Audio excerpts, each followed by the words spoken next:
Okay, welcome everyone to this, our first session of our President Nominee Training at Show Me Rotary Leadership Institute. I'm John Vietmeyer, and along with Will Colonna, we will be moderating today's sessions. Supporting us as technical hosts are Laura Begley and Mark Harner. Each session will be facilitated by your district governor nominees. Before we get started, we want to make sure you all know your district governor nominees. These are the leaders that will be your district governor in year 2022 and 23 when you are all club presidents. In 60-40, we have Kent Shellman, home club of Lee Summit. 60-60 is Julie Leverance, home club of Bowling Green. And in 60-80, John Horton, home club Springfield Southeast. Mark? Let's take a moment to go over guidelines for our virtual sessions. Make sure you're all named correctly on your Zoom video. Please identify your name and club name. You can update your name by clicking on the three dots on the upper right of your photo and scrolling down to the rename yourself function. Please try and keep your video up as much as possible because we want to see your smiling faces and get to know each and every one of you. In an effort to try and not have everyone talking over each other, please mute yourself when you're not speaking and put your hand up or use the raise hand function in either the participants or reactions area tab when you'd like to say something. And we'll try and call on as many of you as we possibly can and as time permits. Thank you. Thanks, Mark. Our time today will be broken up into 4 sessions. How you can support the Rotary International Strategic Plan, your role in leading your club, assuming an active role in club administration, preparing for your year as club president. These sessions will include some input from you with some polls, and you will also be sent to breakout rooms for discussion. We have a lot to do today, so let's get started. I'm going to hand off to Kent Shellman, District Governor nominee from District 60-40, who will lead us through session number 1. Take it away, Kent. Hey, thank you, John. Welcome all. I'm glad to see you all this morning. My name is Larry Kent Shellman. I go by Kent.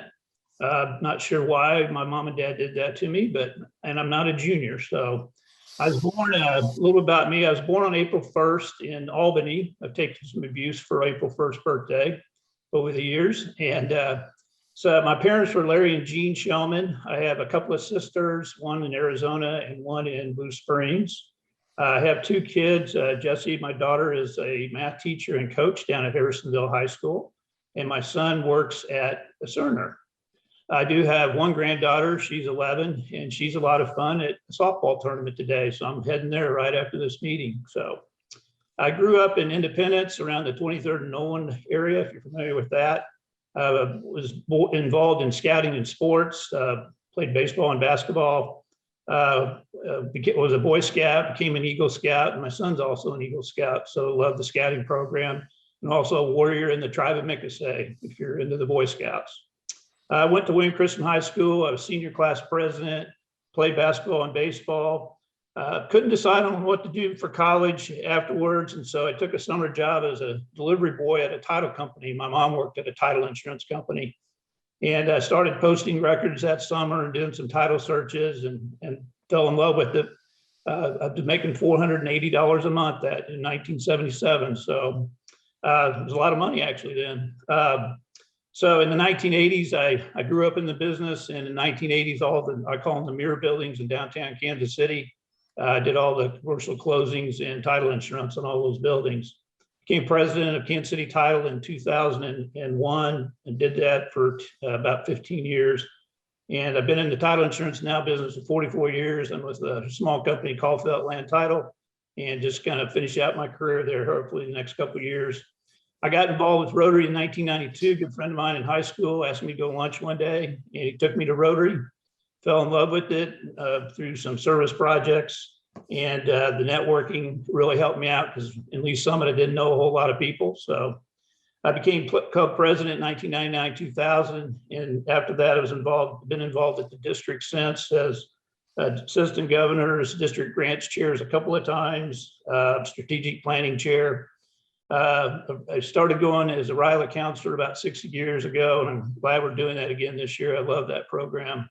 And I've been an RLI facilitator since we started that program in 2015. The current hobbies are Chiefs and Royals and golf, and I just restored my 1979 Corvette. So that's my new summer fun job. So let's get started now. In this first session, we have 4 objectives to accomplish. And so one of them is the most favorite of mine is getting to know your fellow presidential nominees. That's the most fun that you'll really learn. It's just too bad we can't be together because it's just so much easier, but this is a great way to get to know each other. Discuss what your club is known for. Every club has its kind of own personality and something they are real passionate about. So share that today with your other nominees. Discuss the new RI strategic plan and how can you support that RI strategic plan.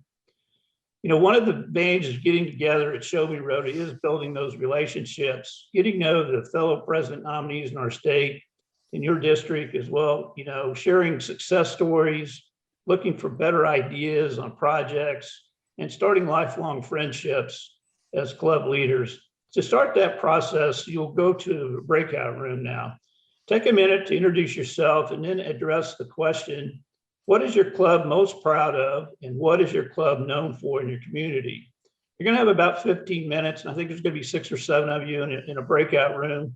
So each have a couple of minutes. So try to make sure you get each team and share that question. Again, what is your club most proud of and what is your club known for in your community? See you in 15 minutes. Well, welcome back. If you're not muted, please make sure you're muted. I think everybody's muted, but how was that? Did you guys enjoy that? Hopefully you got to know some of the other nominees across our great state of Missouri during your discussions. You'll have more opportunities to build relationships as we proceed through today. I want to take a quick poll now and see how many of you are aware of the Rotary International Strategic Plan. This is a real short poll and it will help us get started on our next presentation. The first question is, have you seen or heard about the RI strategic plan? Just yes or no. And you know, please be honest on these questions because it really helps us to gauge down the road for us. Okay, I see everybody's getting close. And what's our answer here? Looks like about 33% yes and 67% no. Well, great. You're going to learn some things today on our strategic plan. Second question we have is, have you ever been in a presentation on the RI strategic plan in your club or even elsewhere? Again, it's a simple yes or no. Let's see how many of you have been around that. I actually was a strategic planning chair, so I've been at a few of those. So. And getting close here, let's see how many of you have done that now. Looks like about 13%. So, and 87% no. So good, you're gonna learn some stuff as Julie Akira is gonna be the next presenter. Now I'm going to turn it over to District Governor nominee Julie Leverance from 6060 to discuss that Rotary International Strategic Plan. All yours, Julie. Thank you, Kent. Well, I'm kind of glad to see that most of you have not been exposed to the strategic plan, so this will not be dull for you. There's lots of great information behind our strategic plan. But first, I'm going to introduce myself. My Rotary adventure only began in 2011, and like many of us, a friend invited me to join him for lunch. That day, the program happened to feature a fellow Rotarian speaking about her recent return from Niger, Africa, where she and a team of Rotarians from District 6060 had helped Rotarians in Niger fund, install, and dedicate a new water well in a village that previously had no water. Wow. I'm embarrassed to say that before that, I really hadn't thought about the fact that majority of the world don't have easy access to fresh water. It was also at the meeting I recognized that I really liked the people who were Rotarians.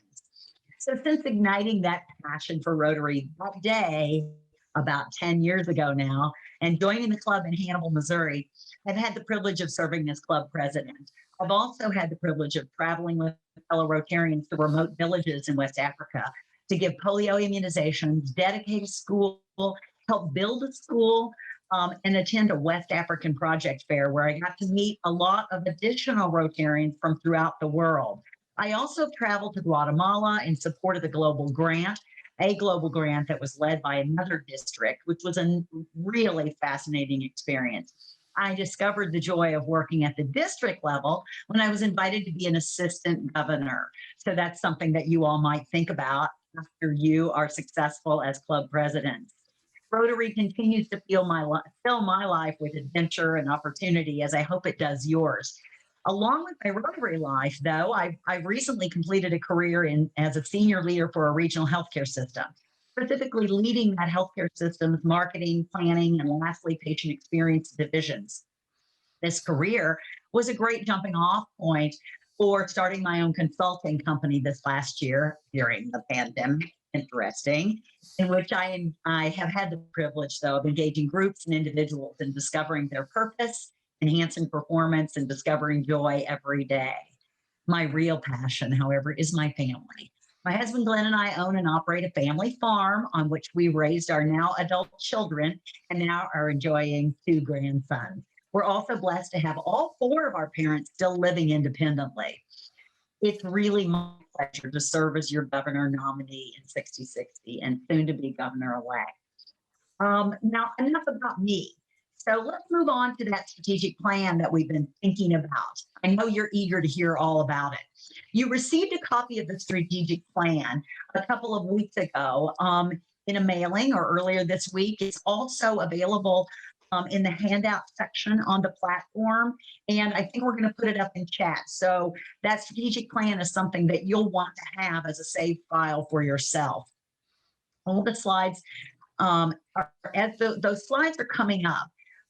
We need to remind ourselves, and I'm sure this was evident in your breakout sessions, all of us have different Rotary stories about what brought us to Rotary and what keeps us in Rotary, but we share a common bond individually and collectively.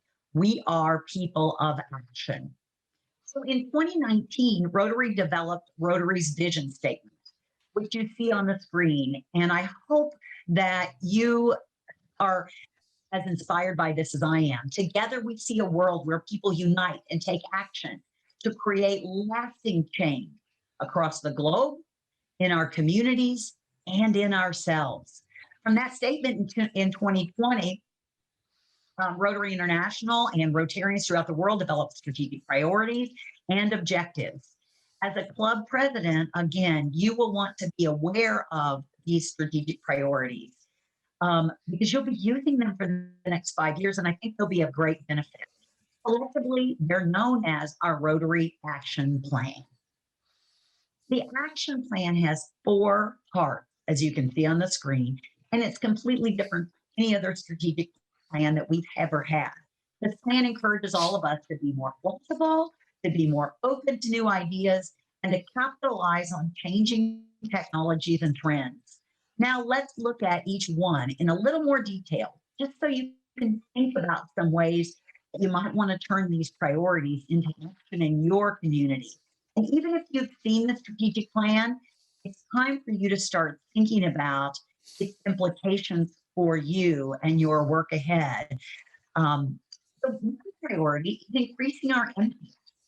By focusing on different ways to measure what we do, we increase the impact of our service projects. And there's so much we can do at the club level. This priority encourages us to have a greater sense of focus. And as we consider the service projects in which we want to engage our clubs, which ones will have the greatest impact and how are we going to know? The second priority, or another priority, is expanding our reach by growing Rotary in innovative ways, increasing our openness to new ways of doing Rotary.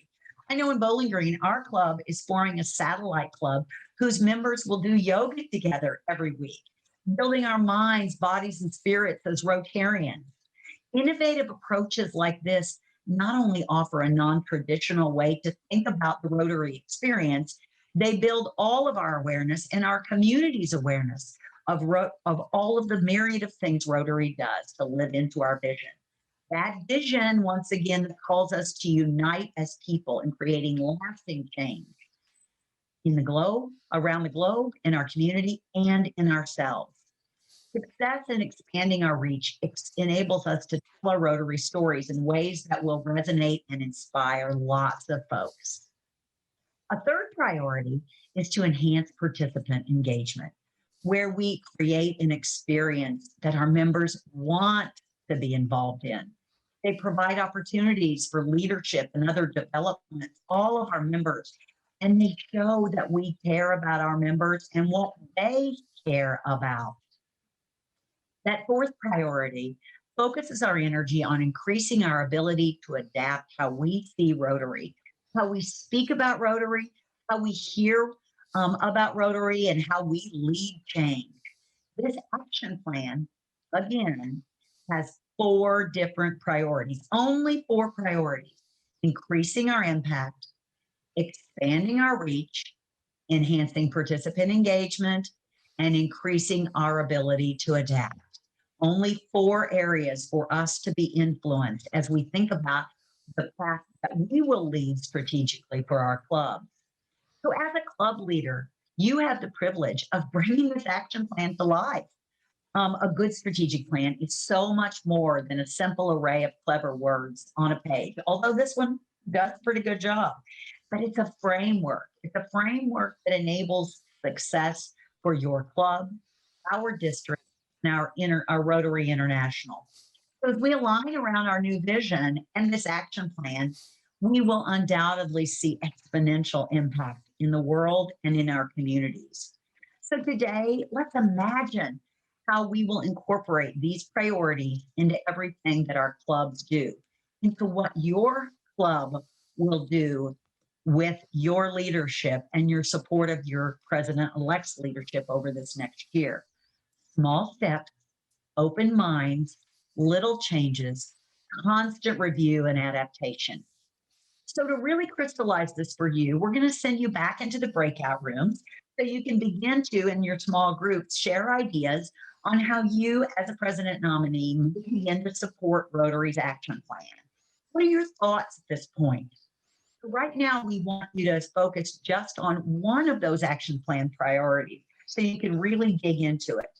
We want you to think about that, increasing our impact priority. So, question for you to consider: how will you shape or structure your future projects to make sure they are meaningful to your club and community? And how are you going to measure that impact so that you'll know that you're making a difference in the world? So we're going to give you 15 minutes. But before you start that discussion, we'd love for you to identify a spokesperson. Because what we want to do when we come back out of the breakout rooms is we want to hear from as many of your groups as possible. Time is very precious. So identify a spokesperson, and that spokesperson can think about, how can I relay these insights concisely and succinctly to everyone? And we'll get to as many of you as possible. So let's get going and have fun. So now I hope that was a really meaningful conversation and you're starting to get to know one another just a little bit better. And I hope there were lots of good ideas. Let's hear them. So if each group spokesperson could identify yourself with hand raise in the participant function or the reaction function, and go ahead and unmute yourself. And we'll start calling on folks. And John Vietmeyer is going to help me do this. And I see that David Fincher is enthusiastic. So David, let's start with you. All right. Well, 4 of us have been talking. Someone from Excelsior Springs, Kirksville, Smithville, and myself from here in Moberly. And the 3 things that we looked at in our discussion here was that to find out the assessment of the community, it's probably easiest to start with people in your club that are already working for the city. They're councilmen, they're in the mayor's office, they are hearing the needs that the city has. There's no way we as a club are going to out research or out listen to the city leaders themselves. So inviting them to share their ideas or their concerns is a great place to start. The second thing we looked at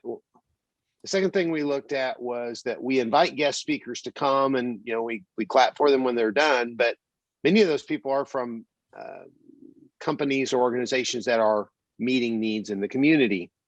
And if a club would in advance budget quarterly that they're going to give a grant to someone who came to speak, first of all, that's an incentive for people to come to speak, because in effect they're sort of competing for that grant money or open to it.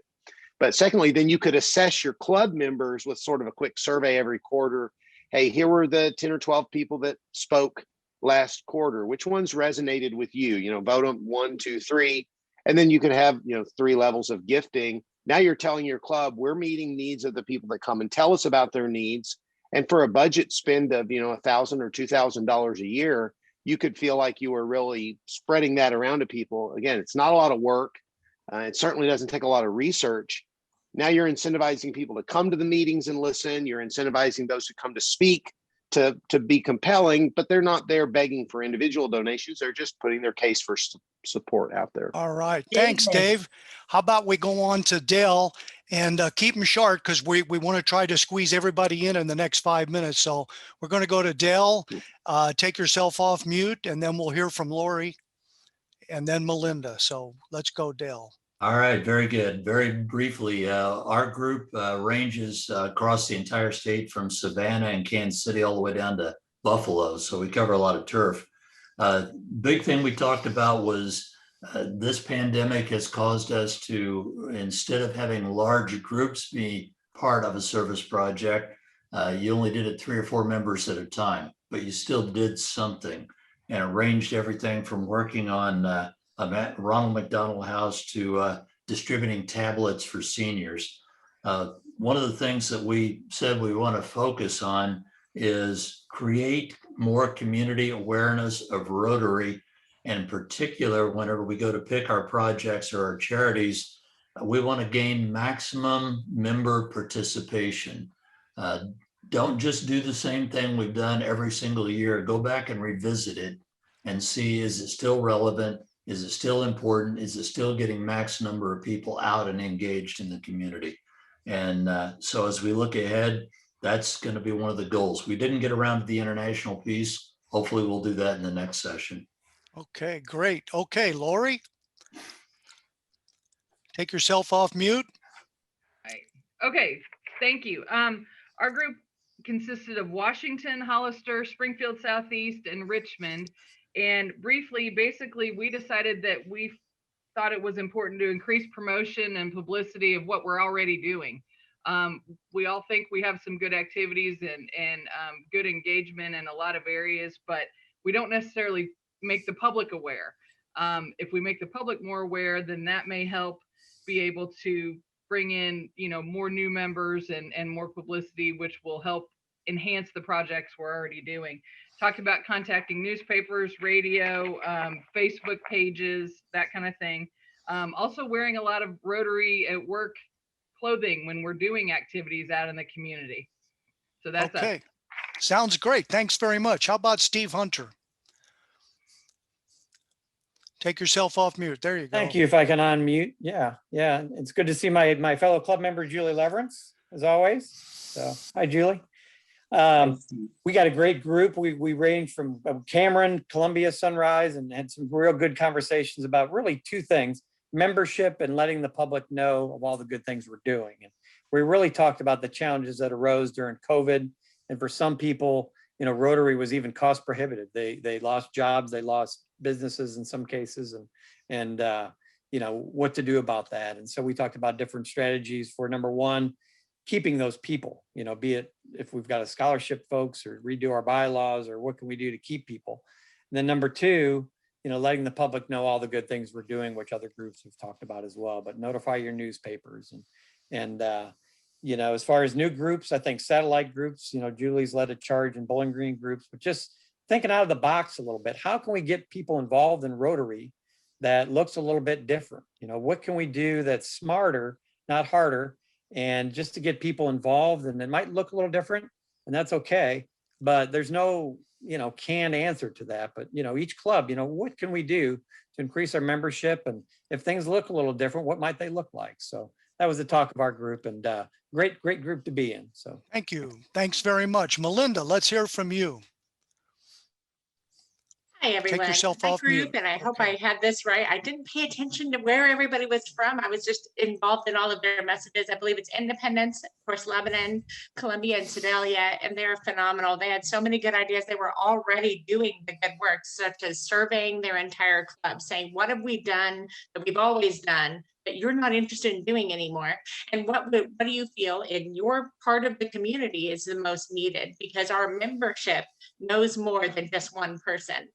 We talked about partnering with a community foundation in our area because they're the ones who are an umbrella over all of the nonprofits. So finding the vital needs in our community, that's how you would arrange that, is to go to the very top, because they'll know what those needs are month by month.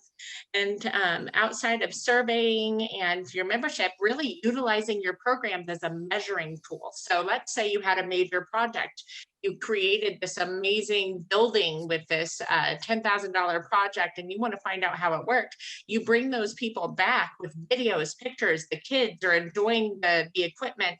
And that's how you measure your projects. If you're going to do a project, let your club see the benefits of that through a program, and then you're killing a few birds with one stone, just including more programs that have to do with what Rotary's involved in, not necessarily things that are outside of your area. And of course, if you have an Interact club, get those kiddos into your club. We forced them, we took them to lunch, and we had them come in 2 at a time. They'd introduce themselves, tell us what they were going to do with their lives. And we would very lots of pressure say, get into our club as soon as you are out of high school, because some Rotary clubs have found that the Interact clubs want to stick together. Well, we want them to integrate into our club as they age out of Interact. And so that's another way to increase your membership and find out what the needs of our younger people are, because maybe we're not filling those needs as we go. Thanks very much, Melinda. Todd, if you could give us just your top idea in about 30 seconds or so, we'll see if we can get everybody done here. We spoke about using the public site. So some of the projects we've done were the picnic tables out there, benches, following up and seeing it in the public's eye, and then following up with the social media and or other publications to get that word out, and inviting the beneficiaries back to present to the club with pictures and all that information, just like Melinda said. Thank you. Thanks. Hey, Jerry Nolan, take yourself off mute. Pretty much our group did discuss a lot of the things you all did. A couple of things that were different in our discussion is don't duplicate the efforts of the other service organizations in your community. So that's kind of important, that everybody's not helping the same groups. Look at who you're collaborating with as far as service projects and organizations, and possibly expand the club's reach of who you can provide additional support for. And I know that's not grammatically correct. You're not supposed to end with a preposition, but oh well. And also re-engage the members that have gone dormant.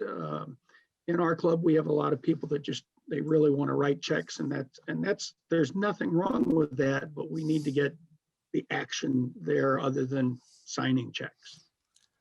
All right. Folks, we're running out of time. We're going to have to wrap this session up so that we can stay on time during the day. But it was great hearing from everybody. You can still use chat. It'll be going on, and share your ideas there.